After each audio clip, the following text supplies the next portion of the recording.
Hello hi అండి, welcome to SPS vlogs YouTube channel అండి. ఈరోజు పునుగులు రెసిపీ ఎలా చేయాలో దాని తయారీ విధానం ఏంటో చూసేద్దామండి. ముందుగా దోశపిండి తీసుకోవాలండి.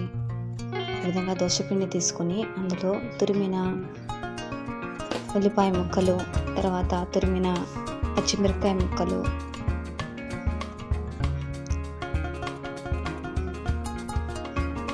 తర్వాత కొద్దిగా అల్లం ముక్క, కొద్దిగా జీలకర్ర, అందులోనే కొద్దిగా సోడా, ఉప్పు, తగినంత సోడా ఉప్పు వేసి బాగా కలపండి. చేత్తో కలపడం మంచిది, నేను స్పూన్తో చూపిస్తున్నాను. తర్వాత ఆయిల్ హీట్ ఎక్కిన తర్వాత డీప్ ఫ్రైకి అందులో ఈ పునుగుల్ని స్పూన్తో అయినా వేసుకోవచ్చు, లేదంటే చేత్తో అయినా వేసుకోవచ్చు అండి. ఈ విధంగా చూపించిన విధంగా వేసుకొని బాగా డీప్ ఫ్రై చేసుకోండి.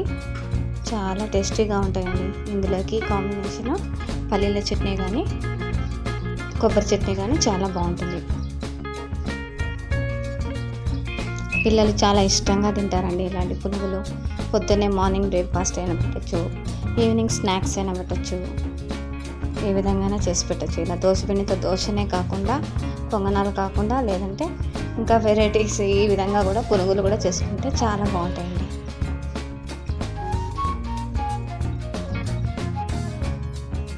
ఈ విధంగా డీప్ ఫ్రై అయిన తర్వాత మనం తీసి ఒక ప్లేట్లో సర్వ్ చేసుకోవడమే అండి.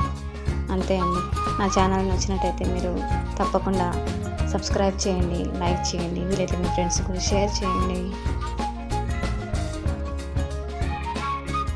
Thanks for watching friends.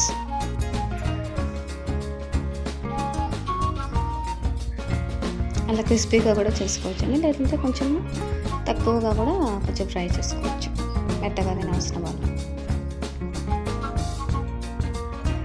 Okay friends, bye. Thanks for watching.